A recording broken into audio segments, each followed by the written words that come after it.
Hello and welcome to another episode of Fantastic Fights, the podcast where a middle-aged man plays adventure game books out loud on the internet. That middle-aged man is me, HJDoom, and this episode we're playing through Fighting Fantasy Book 21, The Unfathomably Dangerous Trial of the Champions, the sequel to the infamous Deathtrap Dungeon, and I'm very much looking forward to it. Before we get into the meat of the episode, there's the small matter of some Patreon news. Firstly, I have two new patrons to thank, Sebastian and Jack. They have received, in addition to my undying gratitude, a copy of my very first adventure game book, The House of the Unquiet Dead.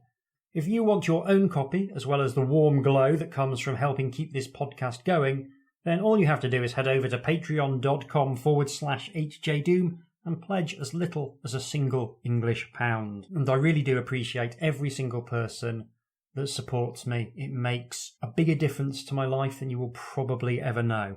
Now, having delivered my gamebook, the question naturally follows, what rewards can people expect in 2022?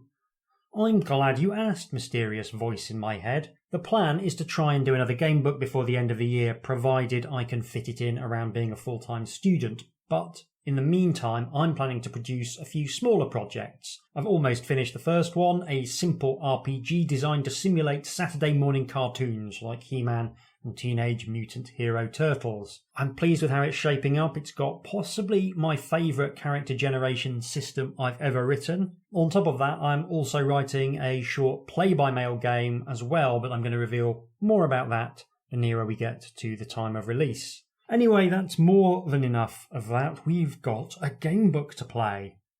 And what a gamebook. Trial of the Champions sees Ian Livingstone return to the series for the first time since Book 14, Temple of Terror.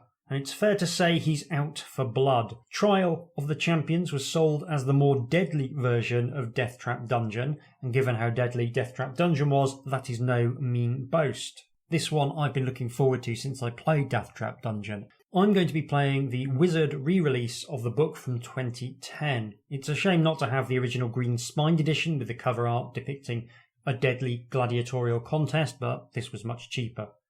And I can't fault Wizard's production values. The book looks very handsome, it feels really nicely bound, and there's slightly odd cover art by Martin McKenna, which depicts a skeleton king on a mighty steed charging out of a large sigil or shield. But we do still have the original interior art by Brian Williams, so that's a plus. There's also little dice printed on the pages, so you can flip through the book to handle the fights if you don't have dice to hand, which I think is a great idea. And something I used to do with school textbooks when I was first role-playing, and my friends and I would be trying to play Dungeons and Dragons secretly at the back of the class.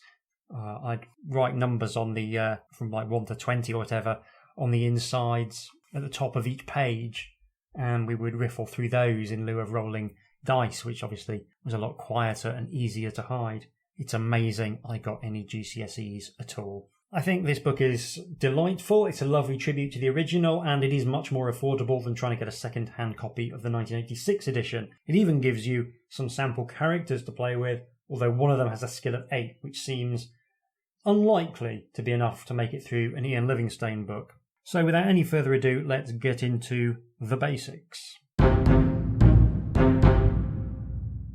So here we are back in classic fighting fantasy territory for the character creation. We've got skill, we've got stamina, we've got luck, no provisions, and no potions. Just you, your stats, against the world. And that's a small detail, but I think to the hardened fighting fantasy enthusiast, it signals that the gloves really are off this time, and I very much like it. Now, this being a famously murderous book, I'm going to be playing a paragon character with a skill of 12, a stamina of 24, and a luck of 12. I doubt that this will be enough to keep my hero, the heroically named Soda Bickersley, alive, but at least they're going to have a shot.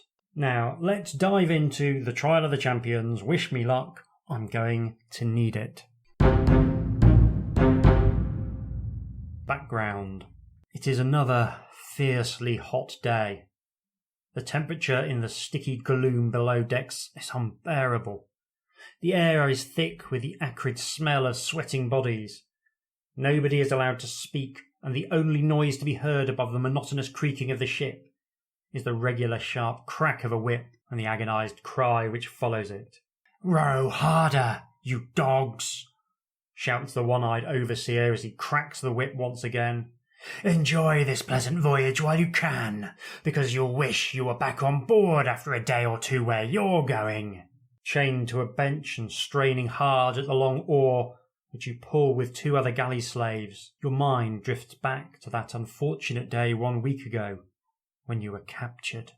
You had left Port Blacksand in a small boat to sail south down the coast to Oyster Bay.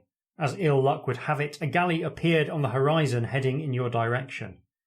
It drew steadily closer, and it was not long before your boat was crushed under its bows and you were forced to dive into the sea. There was nothing you could do except climb up a rope that was thrown down to you, as your boat had become no more than a few pieces of broken wood floating aimlessly on the sea. It was useless to struggle, as a crew of 20 hardened cutthroats surrounded you. A gruff voice from behind them ordered them to part, and an ugly, scarred man appeared, grinning and spitting juice from chewing tobacco onto the deck. His teeth were chipped and blackened, and a foul stench wafted in the breeze from his unwashed clothes. "Captain Bartella always delivers the goods. You'll make up for the one who died from the flogging yesterday. Saves me having to kidnap a landlubber. Must be my lucky day, but I wouldn't say it was yours." The captain let out a laugh which was like a long wheezing exhalation and barked out an order to his mate. "Take the rat below to meet the rest of the vermin." Since that cursed day you have been chained to your oar, rowing to the point of collapse towards an unknown destination. Suddenly you hear a shout of "Land ahoy!" and begin to wonder what evil awaits you. An hour later you feel the ship bump against a jetty, and there is much shouting until the ship is finally moored. You are dragged from the ship with the other slaves and see in the glaring sunlight that you are on a small island. A sombre-looking castle sits atop the island, and next to it there is a semi-ruined amphitheatre. A man wearing black chainmail armour hands Captain Bartella a bag of coins. Satisfied with his payment, the wheezing captain orders his men back to the ship, and you watch them set sail. The man in the black armour steps forward, saying, "You are now the property of Lord Carnuss. It is your honour to die for his pleasure in the arena of death here on Blood Island." I think someone needs to have a word with Lord Carnuss. His naming conventions are a little bit on the nose. I feel as though someone's going to ask, "Sorry, which arena of death is that? Because I've just come from one down south. And is this the Blood Island that's northeast of Blacksand, or the one that's sort of more southeast?" Still, I mean, I guess it's classic rich guy. No one's telling him that he's given his property a bunch of stupid names. Anyway, the man in black armour continues. "One of you will survive, and he or she will represent Lord Carnuss in Fang for the next trial of champions. Baron Sukumvit has modified his deadly labyrinth and is now offering 20,000 gold pieces to anyone who gets through it. Of course, Lord Carnuss will keep the prize if you get through, but you will be spared your life. Baron Sukumvit's reputation suffered greatly last year when someone succeeded in getting through the labyrinth, but he now boasts that no one can survive his new dungeon. Lord Carnuss would like one of you to make Sukumvit eat his words. You must understand that he hates his brother's fame. Now follow me." That is absolutely typical rich guy. He's got his own island. He's got this massive castle on his own island. He's got a private armed forces, and somehow he's still bitter about the fact that his brother used to give him wedgies or whatever when they were kids. No one so insecure as the wealthy. You are led up the hill to the castle, where you are locked in a cell in the depths of the lower chambers. Sharing the dark cell with you are 4 others, a stout dwarf, a man-orc, a sinewy Easterner, and a bald, muscle-bound man. The mood is grim, and few words are spoken as each of you ponders the impending combat. 42 slaves arrive by ship. Only one will survive. The dubious reward is entry to a deadly dungeon. Now turn to paragraph 1. So, there we go. That is a great setup, isn't it? I think that's amazing. Real sort of 1980s feel to it, I think. It's got that Running Man vibe. I can practically hear power chords and chugging guitars. Very much looking forward to finding out how I mess this up. At dawn the following day, you are woken by the sound of heavy footsteps approaching down the corridor. A key turns in the lock of the cell door, and 2 guards wearing black chainmail enter, carrying trays of food. "Eat well," says one of them, "as you will need all of your strength to survive the day. By the end of it, you may all be dead." The guard turns to you and offers you some bread and a bowl of soup. Do you wish to take the food, or would you rather try and overcome the guard and make an escape?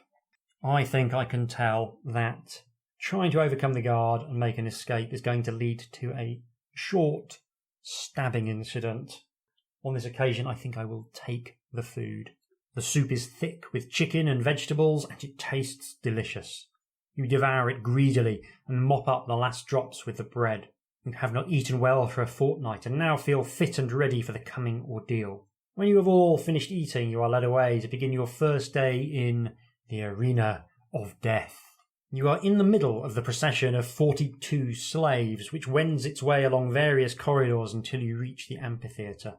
The sun is already beating down, making the sand in the arena uncomfortably hot to your bare feet.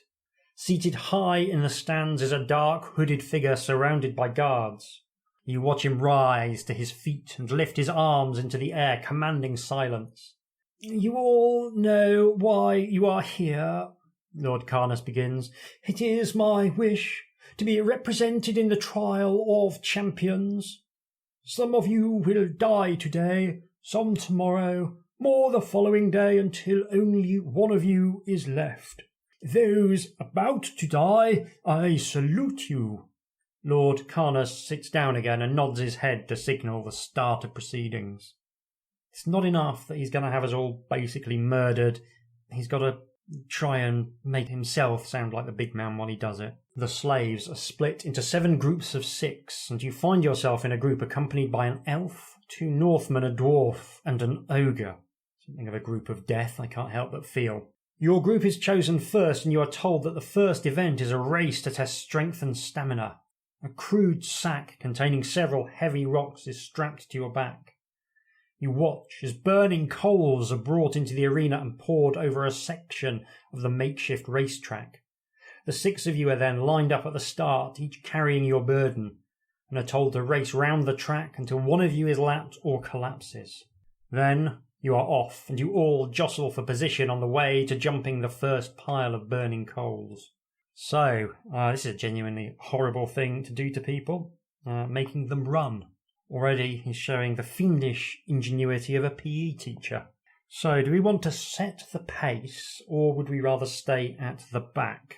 I think we're going to lurk at the back, which is my natural place to go whenever I'm asked to run anywhere. Which, to be honest, in my 40s is never. Of course, that's one of the main upsides of being in your 40s. One of the downsides is I don't think I could run even if I needed to. One of the Northmen takes the lead, setting up a fast pace. Round and round the arena you run, gritting your teeth harder each time you jump over the burning coals. After 20 minutes, nobody has been left behind, and the Northman increases his stride. Throw 2 dice, adding 3 to the total if you are flogged by the guards. I was not flogged by the guards. Get in. So we're trying to get underneath our skill score. I feel like usually this would be a stamina check, but of course it's far too early in the adventure for us to have really lost any stamina, so it becomes a skill check. But yeah, 3d6 under your stamina would be the usual way of doing this, I can't help but feel. So I get a 3, waste of a good 3, but never mind. The Northman increases his lead over the rest of you, but you feel as though you still have a lot in reserve should he come close to lapping the pack. When he gets within 10 metres of catching up, everyone decides to sprint. There are only 2 runners ahead of you, but you do not look back. Suddenly, there is an agonised cry followed by a shout which calls an end to the race. The dwarf lies prostrate in the sand, having collapsed, just as the Northman caught up to him. While you are led back to your cells, the dwarf is quickly put to death before the start of the next race. Correctly identified that it's not about winning, it's about not coming last, which is very much my view of life in general. But sadly, the dwarf with his little stumpy legs has been killed, but we live to do calisthenics another day. When all of the races are finished and the survivors are back in their cells, you discover that the bald man does not return. Now there are only 3 others in your cell. Although exhausted, you find it difficult to fall asleep. Your mind is occupied with the challenge that the next day will bring. In the morning, you are fed, and then one by one the slaves are led away to the arena. Eventually your turn comes, and when you reach the door to the arena, you are told to choose weapons: broadsword and shield, or trident and net. So, make our choice. On the one hand, I feel like the broadsword and shield is classic and suitable for most eventualities, but I'm going to go for trident and net because I don't think any other fighting fantasy book has given me the opportunity to show off my trident skills and my net skills at the same time. So that's what I'm going to pick. I hope I do not get punished for my hipster weapon choices. A guard opens the door to the arena, and you step out onto the hot sand, which is now stained red with the blood of fallen combatants. Suddenly, another door in the arena wall opens, and out steps the dreaded Bone Crusher beast, its tough leathery skin glistening in the sun. Its ugly head is small and houses 2 narrow, near-blind eyes, a flat nose and tendrils hanging over its taut mouth. Its torso, however, is massive, and its long arms are dauntingly powerful. So, there's a picture of the Bone Crusher beast. It looks both intimidating and slightly jaded, I would say. It has the look of a Bone Crusher beast that has already murdered, 8 or 9 people today, and is now sort of going through the motions. But anyway, I'm fighting it with a trident and net. You allow yourself a faint smile, as you have chosen a good weapon with which to fight your adversary. Edged weapons cause little damage to the iron-like hide of a bone crusher. There is only one way to slay a bone crusher, and that is to make it fall to the ground, whereupon its delicate balance will be totally destroyed, and it will be impossible for the bone crusher to get to its feet again. You move forward cautiously to snare it with your weighted net.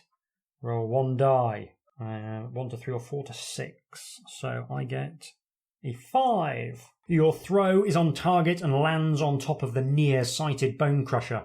As it thrashes around, it becomes more and more entangled and lets out an enraged howl. Before it can break free, you tug hard and pull the beast to the ground. The bone crusher lies helpless and defeated. Panting with relief, you are taken back to your cell. Honestly, I did expect to be more or less dead by now, but let's see how we get on. By the end of the day, only one other person returns to your cell. It is the mean-looking Easterner, a man who looks as though he would murder you for 2 copper pieces. Judgmental on my part, considering I would almost certainly murder him for 2 copper pieces. I feel as though I'm not really in a position to cast shade, but hey-ho. As the light quickly fades, the guard shouts out an unexpected command. There are now 2 of you left in each cell. I only want 1 to come out in the morning for tomorrow's combat. Sleep well. The guard bursts out laughing at his joke, and even before he has finished, the Easterner dives at you, brandishing a long, sharp pin which was concealed in his headband. Unarmed, you must fight to the death. So there's a picture of the Easterner. Got a dragon tattoo on his chest, kind of pigtail, moustache. It's a nice drawing. It's got lots of action. He's sort of lunging directly into the frame. He also has a skill of 10 and a stamina of 8, indicating that I was fairly sensible to pick a Paragon character. This would have probably finished me off. Anyway, I'm going to roll some dice. I have defeated the Easterner with his hat pin. He's managed to reduce me from 24 to a stamina of 16. I really wasn't rolling at all well. So, but anyway, I survived, which is nice. So, onwards. I feel like starting you off with a skill 10, stamina 8 fight is pretty much peak Ian Livingstone. You slump back against the cell wall after the fierce fight with the Easterner and fall asleep from exhaustion. When all the survivors are assembled in the arena in the morning, there are only 12 of you left. The first test of the day involves a deadly machine. You'll need lightning reactions and steel nerves to survive it. It is made of a pole fixed to a heavy base. 2 sharp blades stick out from either side of the pole, one at head height and one at ankle height. One of the slaves is made to stand by the pole, which is promptly spun around by one of the guards. The slave alternately has to duck under one blade and jump over the other to avoid being badly cut. Your turn comes last, and there are 9 survivors so far, 2 others having had their throats cut. You stand by the pole, adrenaline pumping through your veins. The guard spins the pole and you start to jump and duck. So another skill test. This is such a 1980s video game challenge. Yeah, I'm having flashbacks to early platforming fun with this one. It's a nice evocative little challenge, isn't it? So anyway, 2 dice, same or less than skill, which means I automatically succeed. We roll for form's sake and get a 5. You get into a steady rhythm of ducking and jumping, and slowly the pole spins to a halt. You have survived another ordeal. The next test begins immediately. You and the rest are split into 2 groups of 5. It's a real sense of horrible team building away day to these tests in some ways. You watch the first group of a dwarf, a man-orc, a warrior woman, a barbarian, and a dark-skinned southerner stand silently as a spiked ball and chain is lashed to each of their sword arms, and a small shield is lashed to their other hand. They are blindfolded and ordered to commence battle against one another until there is only one left standing. It is a sickening spectacle to watch as the fighters tread warily around the arena, swinging their balls and chains. The dwarf falls first, quickly followed by the warrior woman. In the end, the southerner stands triumphant, and his blindfold is removed. He is led away, and then each member of your group is armed in the same way. You can feel your heart pounding in your chest as the order is given to commence combat against the 4 unseen adversaries. Barefoot in the sand, nobody makes a sound. So, nightmare, but without the benefit of 4 preteens shrieking conflicting advice in my ear. So that's nice. We can either step to the left or we can step to the right. Well, I think we all know that whenever I get a choice between left and right early in an adventure, I take a step to the left. You step slowly to your left, straining your ears for the sound of movement. Suddenly there is an agonized cry and a dull thud as a body falls to the ground not far in front of you. Do you wish to step further to your left? Or would you rather stand your ground and swing the ball and chain? So, got lucky with the first stepping left. There's no option to take a step to the right, so I think we will swing the old ball and chain. Just as you begin swinging the ball and chain, one of the other combatants steps up behind you swinging his weapon. Test your luck. I'm automatically lucky, but for form's sake I roll a 7. Luck now down to 11. You make first contact and your unseen opponent cries out in pain as the spiked ball slams into his shoulder, but you do not hear him fall. You turn your head, listening intently for another grunt or groan. The man bites his lip and makes no sound. Do you wish to stay where you are and continue swinging the ball and chain, or step to your left? Well, I think this time we will step to our left. You walk very slowly, as you know there are bodies lying in the sand. You stop to listen but hear nothing. You decide to turn around and walk in the opposite direction. Suddenly you hear a gruff voice. "If there's anybody else, I'm over here."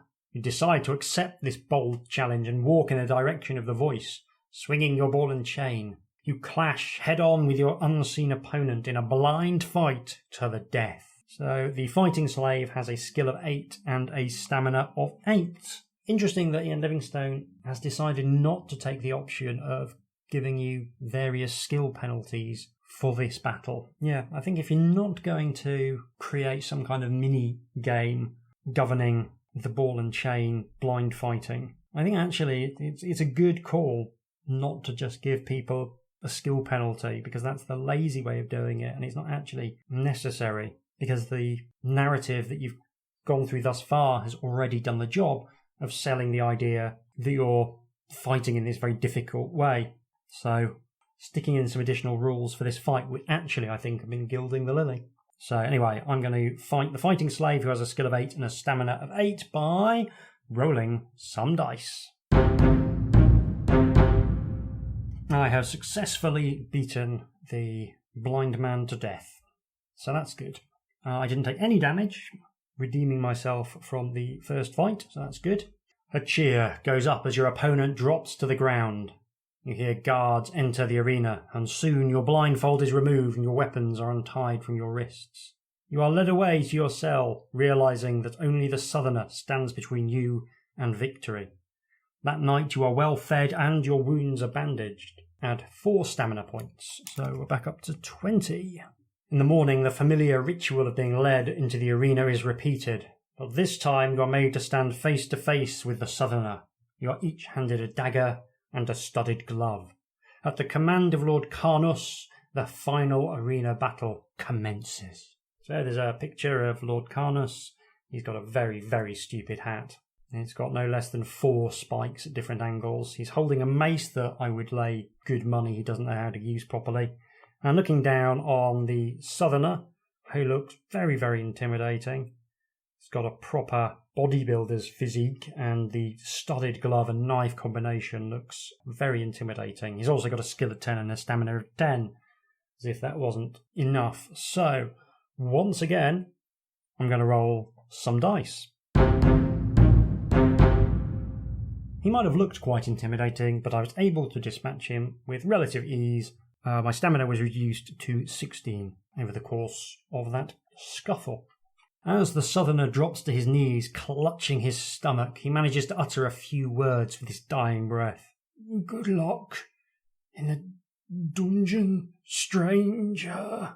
But if you get a chance to be alone with Carnuss, remember those of us who died in his arena."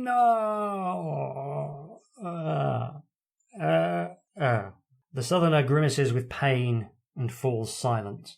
You vow to yourself that you will avenge your fellow slave's death and kill Lord Carnuss if you survive the deadly labyrinth of Fang. And that night you are the honoured guest of Lord Carnuss and indulge yourself in your every whim. You gorge yourself on delicious food and enjoy yourself long into the night.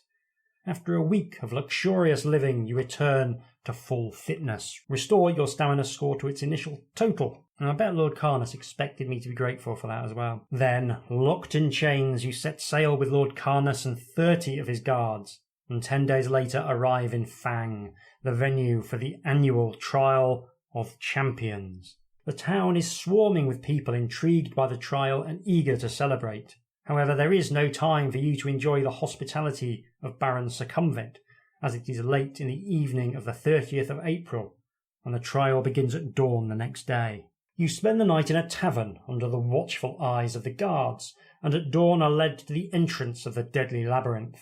It is supported by ornately carved stone pillars depicting demons, deities, and writhing serpents. A genuine sense of nostalgia at being back. A bizarre sense of nostalgia when you consider that I didn't survive Deathtrap Dungeon, but a sense of nostalgia nonetheless. You see Baron Sukumvit shaking the hands of the other contestants, a Chaos champion wearing dark, spiked armour, an Eastern warlord in full battle costume, an elven prince and a dwarf noble.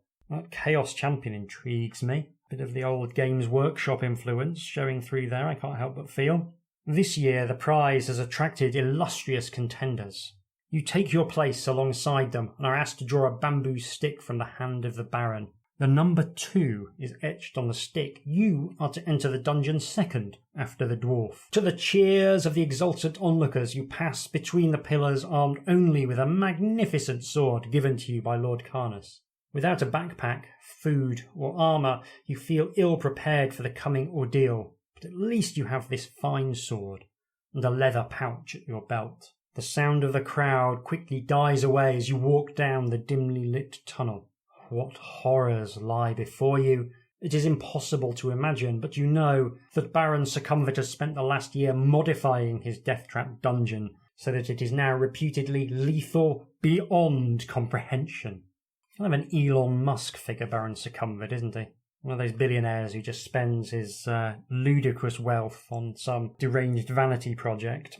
The tunnel leads straight ahead for 50 metres, and then you come to a doorway in the left-hand wall with a "Keep Out" sign written on it in dried blood. You hear scratching and sniffing sounds coming from the other side of the door. Do you want to draw your sword and open the door, or would you rather keep walking down the tunnel? Well, I feel as though a "Keep Out" sign in a dungeon designed by a megalomaniacal lunatic would normally be a double bluff, but it being written in dried blood, that suggests some poor soul at the end of their tether just trying to do a fella a solid favour. So I am going to ignore the sign and keep walking down the tunnel. The tunnel soon comes to the end at a T-junction. If you wish to head left, you can, or you can head right. Well, this time I think we will take the right. In the distance, you hear the sound of running water, and soon the tunnel ends at the edge of a pit. A rope bridge straddles the pit, and beyond it, the tunnel continues straight on. There is a wooden box tied to the bridge, and a sign above it which reads, "Pay gold to cross." A rope hangs down from the bridge. Peering down into the gloom of the pit, you can just make out a fast-flowing river far below. So we can drop a gold object into the box and walk across the bridge. We can walk across the bridge without paying, or climb down the rope into the pit.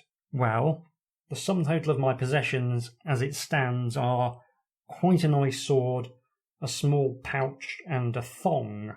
So I don't think we're going to be able to drop a gold object into the box. So this leaves us with a difficult choice between climbing down the rope and just sauntering across. Or I should say there is a nice illustration of the rope bridge.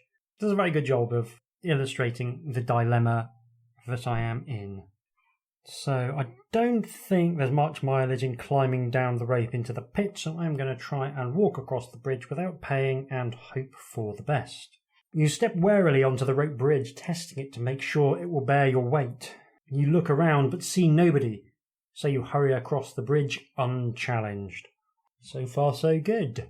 I already feel as though every choice I'm making is the wrong choice, and I think that's very much the feeling that Livingstone was probably going for. The tunnel eventually comes to a dead end. There is a small tablet set in the end wall with a small circular hole in its centre. Around the hole are etched the words, "1 is on and 2 is gone." Do you wish to reach into the circular hole, or would you rather retrace your steps back over the bridge and walk beyond the T-junction? 1 is on and 2 is gone. It sounds dangerous, but I kind of have to know, so I'm going to try sticking my hand in. Slowly, you reach further into the hole until your fingers touch 2 buttons. One with the number 1 stamped into it and the other bearing the number 2. So 1 is on, 2 is gone. I mean, it feels as though it's talking about fingers, doesn't it? So we'll press button number 1. As soon as you press the button, a large stone slab in the left-hand wall of the tunnel pivots open. You step through the gap and find yourself in another tunnel. You soon come to a door in the right-hand wall which has an old broom nailed to it. Do you want to open the door, or would you rather carry on down the tunnel? Some kind of witch? Anyway, we're going to try and open the door. As soon as you open the door, you are met by a blast of warm air. For a second you think it's a trap until you see a huge fire burning under a simmering cauldron in the centre of the small room. An old woman is dropping rats, slugs, maggots and centipedes into the cauldron and appears to be enjoying herself. So there's a picture of a old woman doing just that. It has to be said that the rats look a bit cheesed off, but she does look like she's enjoying herself. The cauldron has got horrible screwed up faces on it, which I think is a nice touch. It's a good piece of work. A good piece of work. It does raise the question of what she does the other 51 weeks of the year when the Trial of the Champions isn't on. She's an out-of-work actor, isn't she? That's what she is. Anyway, do we want to enter the room or do we want to close the door? Let's enter the room. The old crone looks up, cackles an evil laugh and throws some dust on the floor. A cloud of smoke rises up and the old witch vanishes. presumably to go back to browsing the audition pages of the stage. Suddenly, there is movement above you, and you have just enough time to draw your sword as 2 vampire bats swoop down to attack. The first vampire bat has a skill of 5 and a stamina of 5. The second vampire bat has a skill of 5 and a stamina of 4. You fight them one at a time. However, while you're fighting the first vampire bat, the second will cling to your back and suck blood from your neck. So you lose 1 additional stamina point during every attack round with the first vampire bat. So, nice little combat trick there. Oh, very nice actually. And yeah, I am going to roll some dice. I have defeated the vampire bats. I opted to use a point of luck to try and take out the first vampire bat more quickly, which was successful. So I took him out in 2 rounds. So I lost only 2 points of stamina, taking me down to 22, and killed the second bat very, very easily. I mean, have you ever tried to fight a bat? Straightforward, you just smash its face off. You decide to add your own ingredients to the witch's brew by dropping the vampire bats into the cauldron in the hope of poisoning her. You look around the room and find a polished wooden box with a face carved on it. A face which you recognise. It is that of the dwarf who entered the dungeon before you. You also find a small phial of red dust hidden inside an old book. So, choices. Do we want to open the wooden box? Well, given that it's clearly eaten the dwarf, I think not. We can throw some dust on the floor. Or put the phial in your belt pouch, or just leave the room and continue along the corridor. Now, I'm not going to be throwing dust on the floor. The fact that putting the phial in your belt pouch and leaving the room are separate options should probably clue me in a little bit to the idea that maybe something isn't quite right with that phial of red dust. But I am going to put it in my belt pouch anyway. I feel as though the dwarf box is the obvious trap here. There is nothing else of interest in the room, and despite your hunger, you refrain from helping yourself to a bowl of the bubbling brew. Do you want to open the box or just leave the room? I want to just leave the room, thank you. So I've got a phial red dust. If nothing else, I can sell it to a tourist once I've got out. You soon come to another doorway in the right-hand wall. Nailed to the door is a small bird, long dead and shriveled. You want to open the door, or would you rather continue along the tunnel? Don't know why, but that shriveled bird is screaming spider to me. But we're going to try and open the door anyway. The door is locked. Do you want to try and charge it open with your shoulder, or save yourself the effort and walk up the tunnel? Now, someone cruel would stick a pit trap behind a locked door, knowing that there's no key and that the only option is to charge it open. Let's take a moment and think about that. Problem is, the other option is just wandering off, isn't it? Okay, we'll try and charge the door open.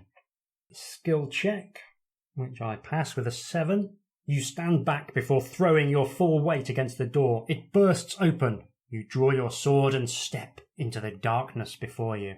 The temperature inside the derelict room is much lower than in the tunnel. You begin to shiver as soon as you step into the room, and you can see your breath hanging in clouds. In the far wall of the room you see a large tunnel entrance, from which you can hear the sound of slow footsteps coming towards you, and a long, low, hissing sound. You stand your ground, sword in hand, as a hideous beast enters the room. It has a bloated green stomach like that of a huge toad, a grotesque, misshapen head supported by a blubbery neck. It has a circular, extended mouth, whose fat purple lips surround rows of sharp teeth. The beast slices its prey and then sucks the innards out. Fresh intestines are the delicacy of the cold claw, and it intends to eat yours as a punishment for entering its lair. So there's a picture of the cold claw, which looks, I don't want to say heroin-addicted Moomin, but heroin-addicted Moomin, only armed, is the way I would describe it. It's pretty grim, I have to say. It's a great illustration, tied to some wonderful, evocative prose. I feel like there's a good adventure game book in travelling the world trying to capture various specimens for Baron Sukumvit's latest iteration of his dungeon. Maybe that may make a fun fan addition to the canon. Anyway, the Cold Claw has a skill of 10 and a stamina of 11, and as the vile beast lumbers towards you, the temperature appears to drop even further. Reduce your skill score by 1 for this combat only. So an effective skill of 11. So I'm going to roll some dice. I have defeated the Cold Claw. It reduced me to 14 stamina.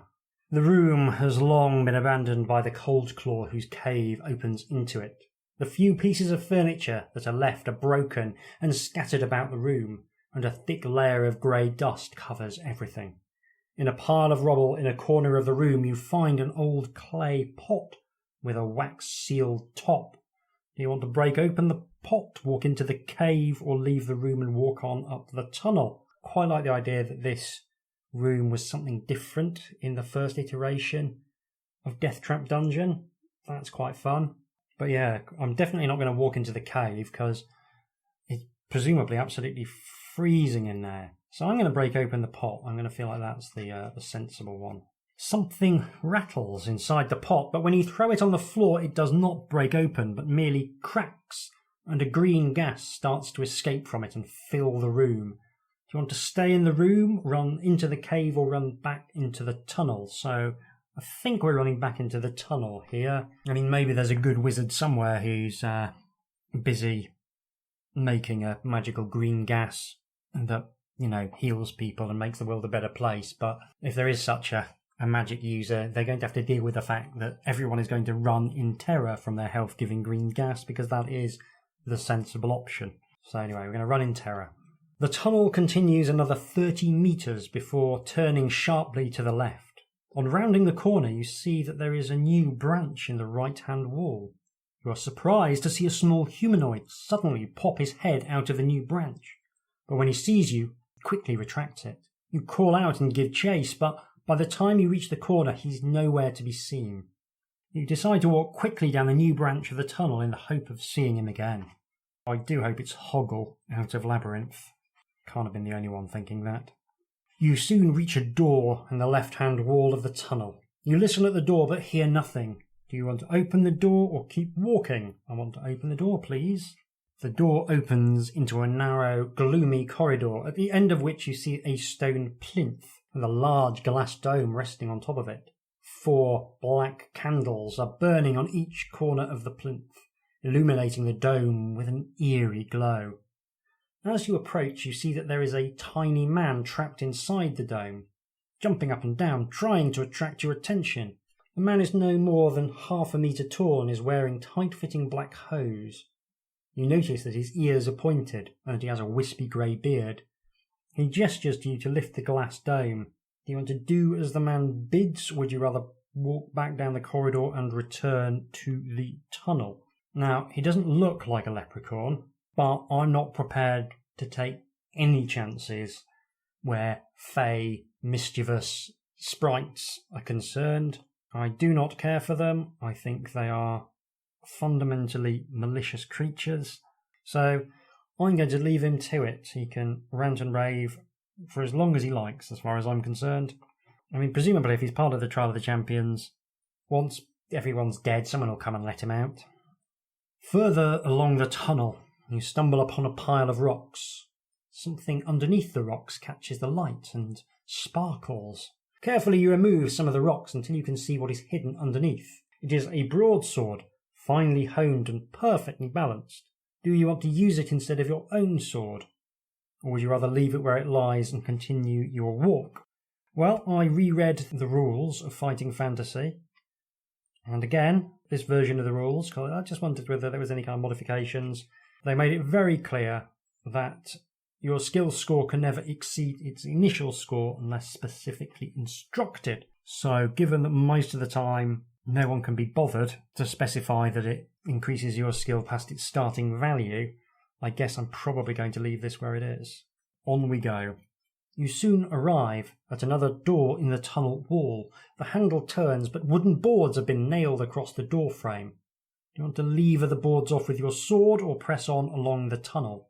I mean, all I've got so far in terms of loot is a vile overhead dust. And this being Ian Livingstone, I don't think that's going to be quite enough to beat the dungeon. So I guess we are going to see what's behind this door. The nails holding the boards in place make a loud creaking noise as you prise the boards away. Test your luck. My current luck is 10 and I roll a 4. So my luck now down to 9, but I am lucky. Despite all the noise you make, no creature of any kind arrives to investigate. At last the final board comes free and you are able to open the door. You pull open the door and walk into a small room which has not been entered for years. A thick layer of dust covers everything and cobwebs hang down like dirty old curtains. 2 skeletons, mouths hanging open, lie half submerged in the dust, propped up against the far wall. One of the skeletons is pointing at the other, and there is an illustration in which the skeletons look absolutely great, but the cobwebs look like net curtains. Suddenly the door slams shut behind you and the pointing skeleton starts to speak. Brother and sister I have none, but that man's father is my father's son. Who is he? So, choices: run for the door, and a couple of different replies. Time for me to have a bit of a think.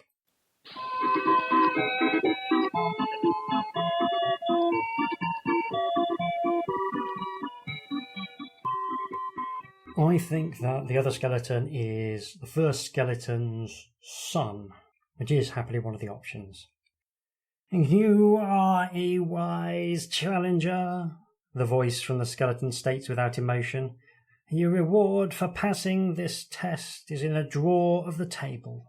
The skeleton's mouth remains open, but no more sound issues from it. You look around the dark room and soon find a small table with a drawer. Carefully you slide the drawer open and find a small iron key inside. You drop it into the pouch on your belt, leave the room and continue down the tunnel. Iron key, that sounds more like it. Proper Livingstone is an iron key, isn't it? It is not long before you arrive at yet another door in the left-hand tunnel wall. Do you want to open the door or keep on walking? I think we will open the door. The door opens into an empty room. You enter the room cautiously, and as you do so, the door swings slowly shut behind you. You search the room for a secret passageway, but find no sign of one. To your surprise, the door is not locked, and you are able to walk out into the tunnel. However, you do not know that you entered a room of teleportation and are in a different tunnel from the one you were walking along previously. Unaware of your teleportation, you walk on down the tunnel. Some things going on there which I probably will talk about at the end to do with how it's giving us, the player, information that our character doesn't have, but that is the only way to make the teleportation remotely interesting, given that it's a secret teleportation. I think that's kind of quite pioneering in terms of how we now think about structuring story games, but I'll probably talk a bit more to that at the end when I've got time to organise my thoughts. You follow the tunnel around a right-hand bend until it ends at a wooden door. You have no choice but to open it and are surprised by what you see inside the room. Sitting cross-legged in the middle of the room is a fat, bald man, Eastern in appearance.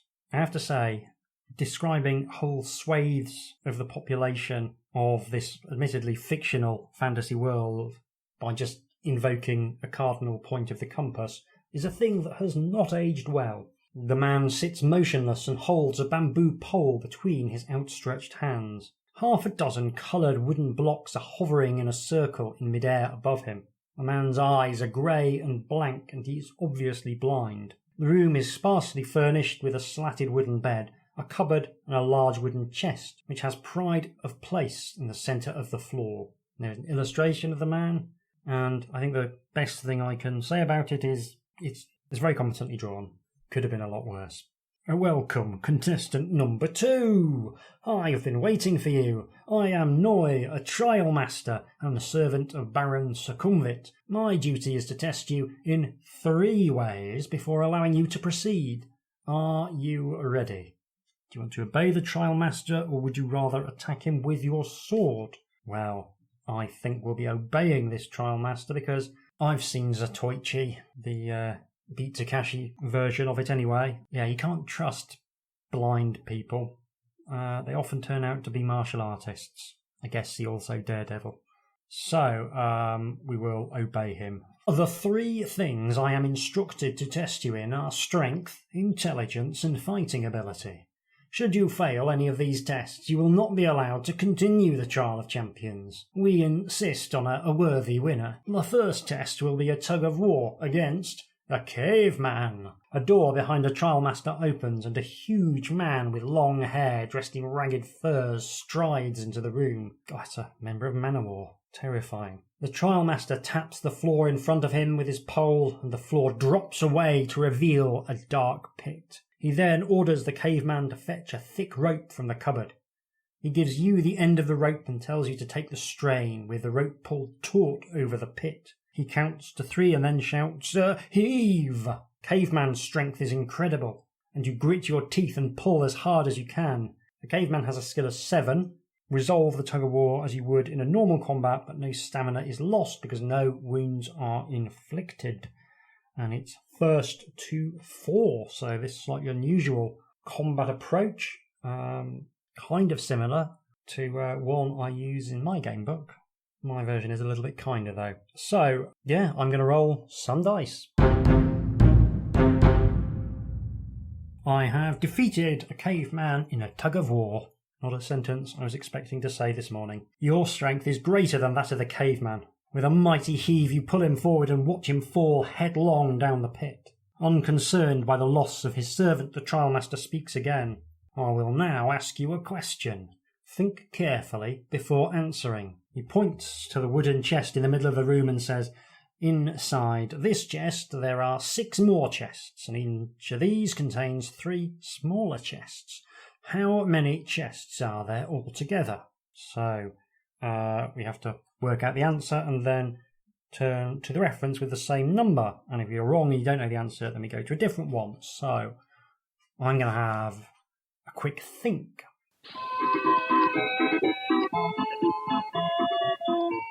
I got the right answer.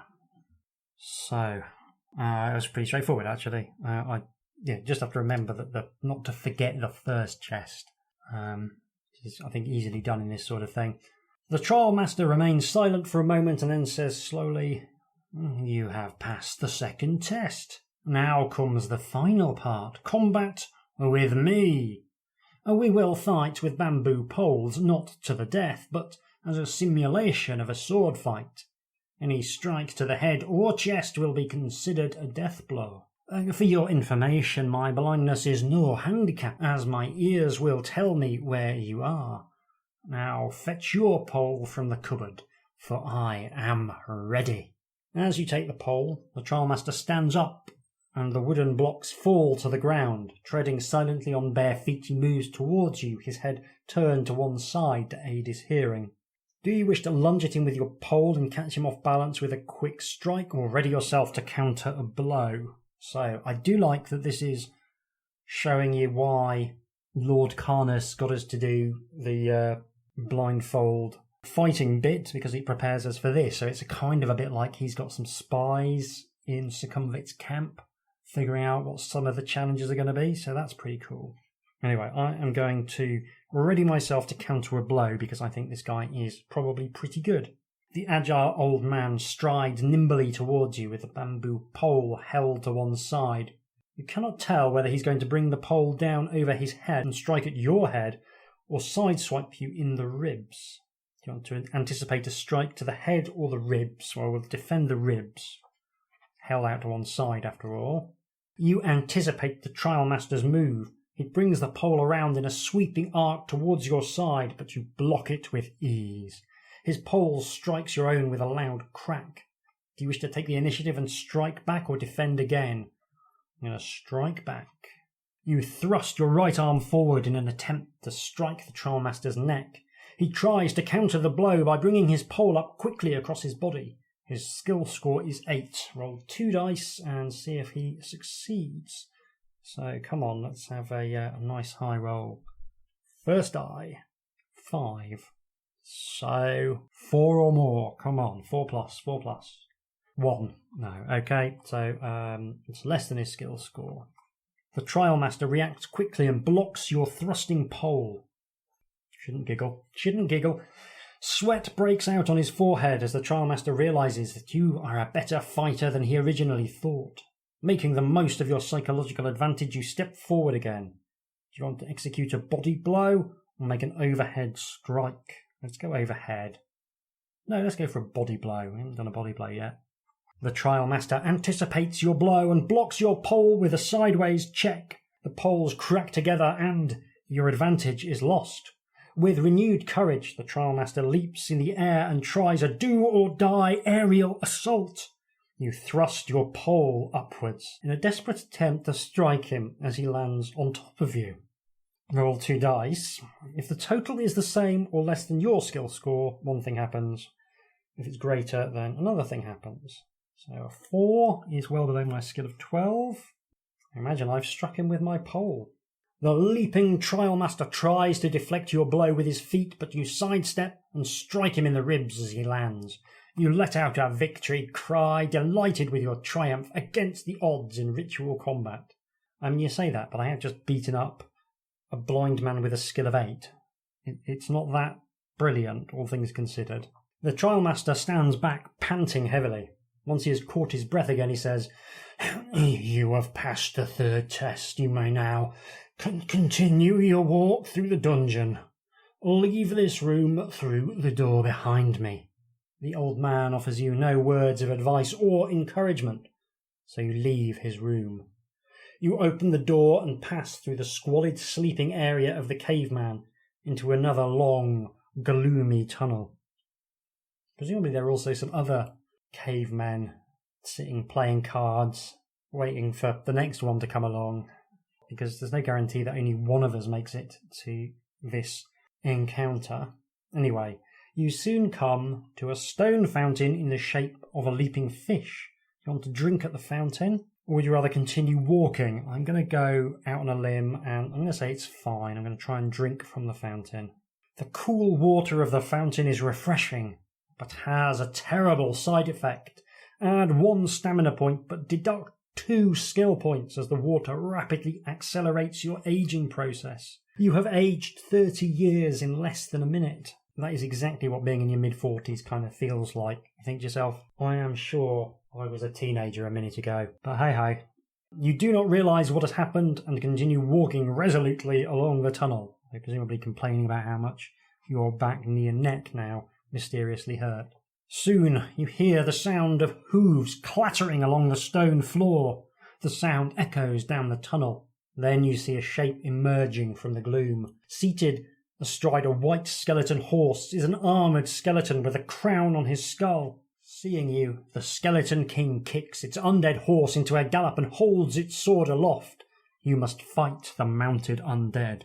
Always a pleasure to kill royalty, even if someone's already killed them once. There's a nice illustration of the mounted Skeleton King charging me. Now I think about it, that's the one that's on the wizard version of the book, a version of that art. The Skeleton King has a skill of 9 and a stamina of 10. Edged weapons like swords and daggers do little harm to skeletons unless you have a hammer with which to fight the Skeleton King. You'll only cause it to lose 1 stamina point during a successful attack round. So, with my new skill of 10 and only a bladed weapon, I'm going to roll some dice.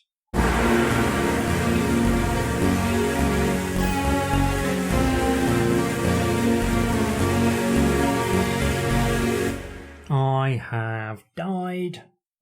I reduced the Skeleton King to a single stamina point, but then, alas, I was unable to overcome my legendary ability to roll very, very small numbers for myself and very, very big numbers for the baddies.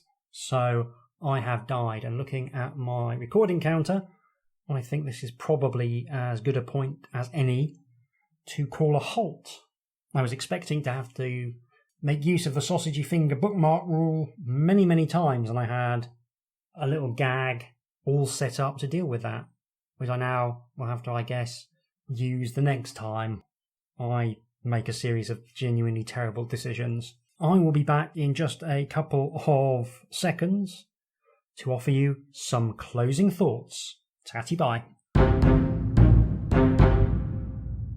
So, Trial of Champions. First of all, and entirely predictably, I had a very nice time with Trial of Champions. Ian Livingstone is just good at doing this sort of thing. It's the skill I'm most envious of, if I'm honest. The ease with which he conjures a world that is recognisably part of the lineage of fantasy worlds, but one that still feels full of its own identity at the same time. His worlds always feel very coherent, even when he's making a funhouse dungeon like this one.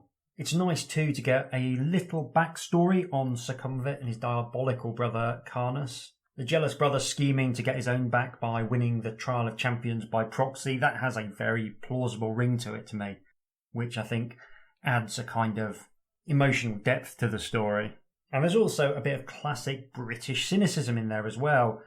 Carnuss doesn't do a Batman training his mind and body until he's equal to the challenge. No, in classic aristocracy style, he hires some goons to kidnap people and then makes them train their body and mind until they're up to the challenge. That's a wonderful twist, and for all that I love Tolkien, I'm automatically well disposed towards fantasy that doesn't bleat on about the rightful king and shows the upper classes for what they are, violent thugs who appropriate the labour of others for no better reason than they happen to be born with the right parents. It's not just flavour though. Carnuss really is weeding out the unfit, and the mechanics back it up.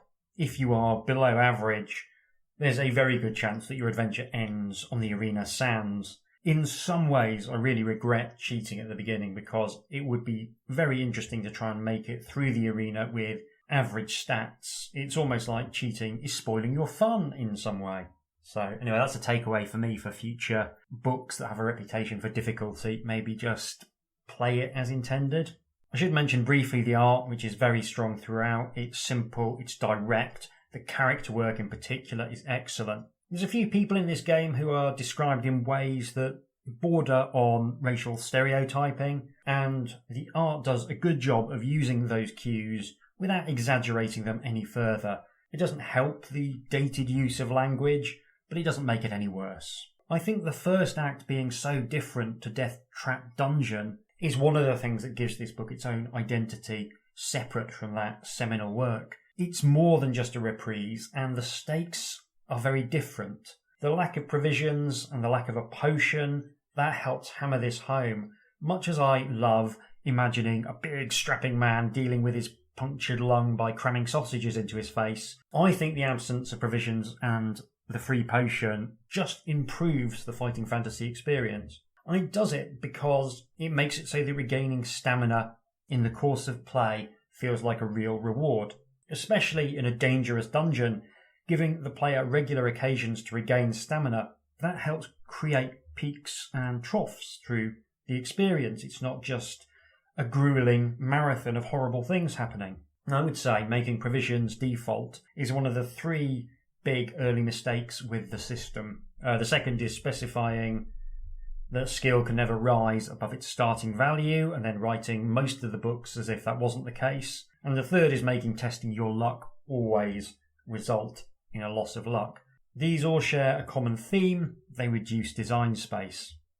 Trial of Champions shows how putting stamina gains back into the text leads to a more interesting adventure. Regaining stamina, finding some moment of rest and recuperation, that becomes part of the story rather than something externalised to a checkbox on a character sheet. You can still let the player have some situational healing at their own discretion, but you give them an item through the course of the story to do that, and it suddenly feels much richer. So I think there's actually a surprisingly big lesson here for design more generally. If you want to externalise something to the rules of the game, think about how much space it's going to take up in the worst case scenario. For instance, adding the phrase, gain 4 points of stamina to a paragraph, that is not a lot of space. Therefore, you don't need to externalise it. Saying the magic elf bread the elves gave you restores a point of skill, but doesn't take it over its initial value, doesn't take up much space. And that allows you to make decisions about whether or not you want a magical sword to be able to give you superhuman levels of skill. And I think from time to time you want to give people superhuman levels of skill. Onto the dungeon itself. It's a dungeon. It's pretty great. It's not that big, which I think is a good thing.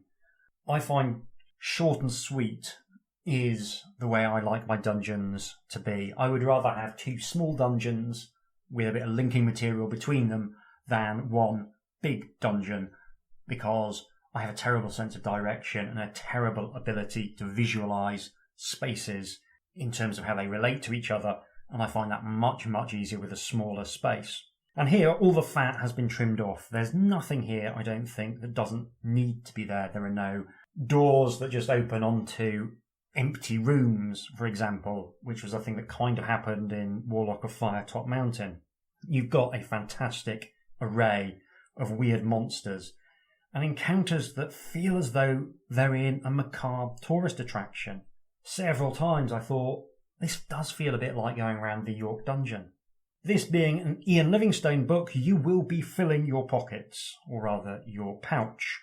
On one unsuccessful playthrough, I had the following items at the time of my death. 3 gold rings, a spear, 2 daggers, a magic breastplate, some glass balls, a mirror, a wooden whistle, a piece of paper with a cryptic message, brass clock hands, a purple cloak, and some blue dye. I think you know you've been playing an Ian Livingstone book when you could open a corner shop with the contents of your backpack. It's a stylistic choice, and it's one I appreciate and enjoy in the right hands. And I think Ian Livingstone has earned the right to be a little bit profligate with the number of unnecessary items he flings in. It's not how I would generally do it, but I think it's fine. One of the things I really appreciate, going back to me having a very poor sense of direction and a limited ability to conceptualise spaces, is I appreciate most of the rooms having a distinctive feature on the doorway to help you remember what's in them. And that's a really simple lesson, I think, for GMs. If you're expecting your players to return to a dungeon location, give them a few good images to help them make a mental map, something that makes an area, and in particular a doorway or a choice between 2 tunnels, stand out. It just helps so much, and this is a book that I think you're definitely going to want to map to keep track of everything. And I really enjoyed mapping it. I really enjoyed seeing how the structure of the dungeon emerged from my playthroughs. It's appealingly simple, and the layout makes sense when you see it on a piece of paper. There's a few great traps along the way. My absolute favourite is the siren, who tries to lure characters to swim to her rocks so that they can be eaten by the monster that's patrolling the water in which the rock is sited. I like it for 2 reasons. Firstly, it works on everyone, regardless of gender, which might be the only hint of queer identities anywhere in fighting fantasy, at least so far. Secondly, it's easy to pull out and drop into an existing fantasy campaign, because it's a kind of classic. A fight with a sea monster while a siren weaves her spell is a classic. It's not a trap in the gotcha, how dare you open this door sense. It's a fight with complications that make it more interesting, and it's one that I thought I would love to see played out with a group to see how each person approached it differently. And that brings me to the other nice element, which is that most of the traps announce themselves. There's the odd surprise crossbow, but for the most part, you're being shown something that looks suspicious as hell, and given a couple of options for how you want to approach it. You know that you're going to need some items to get out, so the structure of the game forces you to consider how you go about interacting with encounters that more or less have a big sign on them saying, "Caution, you may lose limbs." And they are simultaneously repellent, but also deeply tempting, and I think that is the perfect mix. Which brings me to my main thesis for this episode. I think adventure game books are more or less the only environment in which the labyrinth full of barely connected but convoluted dangers actually works. For me, neither tabletop RPGs nor video game RPGs can quite make it sing in the same way. Gamebooks are uniquely positioned in that they offer the replayability of video games with some of the design flexibility of tabletop RPGs, in particular where it comes to traps. We all know that traps are a problem in tabletop RPGs. They sound fun on paper, they're a big part of adventure literature, but in reality they have a tendency to annoy players and cultivate paranoia that slows play down to a crawl. One of my ambitions is to write a game system in which surprise traps are fun for both the players and the GM, but which don't lead to people inching around the dungeon, prodding everything in sight with a 10-foot long pole. And it's hard. Players, as a rule, don't enjoy nasty surprises unless they're playing a game, say a horror game, in which those nasty surprises are built into the structure. And that's a big downside risk for including those sort of traps. The second issue is that players in a tabletop game aren't usually incentivized to see everything that a dungeon has to offer. Once they've killed the dragon and nicked her stuff, they're off to the nearest tavern to make you, the GM, roleplay NPCs being impressed with them. And rightly so. They've earned that. Meanwhile, you're sulking because they skip right past a bunch of really interesting and meticulously designed contraptions. And sure, you can reuse them, but it's not always the same. In a game book, on the other hand, you're very likely to want to go back and play again, probably because you didn't make it through the first time. Also, if you're someone like me, you'll go back and play again even if you won the first time, because you want to find that weird-looking monster you saw in an illustration as you were flipping through to find the right paragraph. There's an experience that only an adventure game book can give you. Or to find the magical amulet that the NPC mentioned in passing. Traps don't create the same behavioural problems because the writer creates the range of options available to the player. Not many game books allow you to prod your way down the corridor, and it doesn't break immersion, because if it's well written, the reader feels that this is still part of the natural flow of events. Obviously, if you overuse traps, the reader may well get annoyed that the character they're playing continues blithely walking down corridors even when there's stuff in them, but that's just telling you you need to exercise some kind of restraint. While paranoia might make intellectual sense, it doesn't always make intuitive sense, because it's not always the way that people react in real life, and it's very often not the way people react in stories. Even if a trap in an adventure game book kills you, which, should be a rarity, it doesn't have the same impact as in a tabletop game, because you can go back and try again. Knowing that there's stuff you need to find to complete your quest does a good job of incentivizing experimentation. You've also got the fascinating example of the teleport room, which can only work the way it does in a game book because no other format can tell you out of character a thing that has happened to the character without it impacting on that character's behaviour, because the rest of the book can be written as if the character doesn't know the thing that the player knows. Now, even with the best tabletop group in the world, telling the players that they've been teleported will have an impact on how they approach the rest of the dungeon. But if you don't tell them they've been teleported, then they may never know the teleport trap was there, particularly if they leave a dungeon by another exit. In a narrative sense, the trap didn't really happen because it didn't impact on the fictional world in any meaningful way. Of course, there's a lot of story games that believe in just telling the players stuff about the scene on the basis that you want them to engage with the stuff you've written and collaborate in making it real at the table. And I think that's a great approach, but I'm old school enough that it never quite gels with my personality, and it never quite gels with the nostalgic hit that I'm looking for from a tabletop game. I think it is an excellent approach, but I played a lot of Paranoia in the early 90s and it left a mark. It has to be said that I do also believe that the role of the GM is to work with the players, not against them, but I think just a hint of an adversarial relationship at certain times can be a good thing, because it adds a little spice to those moments of high danger, so long as the GM is being fair and so long as the GM isn't having fun at the expense of the players. Now, I'm not saying that game books are better than tabletop games. I love tabletop RPGs. I'm writing several as we speak. There's a whole bunch of stuff that tabletop games handle much more easily, not least human interactions. But in the case of a certain kind of dungeon, with a lot of traps and trap-like encounters, adventure game books for me just do it better. Now, in terms of video games, you also have the ability and often the incentive to replay earlier areas in order to drain them of every last bit of XP and treasure. You can also have much more complicated and visually intricate traps and encounters. Video games do systems really well. They can create rule sets that no book and no human being could track in real time. And you also have the ability to make a trap challenging every time the player encounters it. So games like Dark Souls do this sort of thing, whereby even though you're going back to an earlier area, you won't necessarily have an easy time because there's still dangers present. Whereas in an adventure game book, if you know the answer, you know the answer. It won't be a challenge to the same degree on the second run through.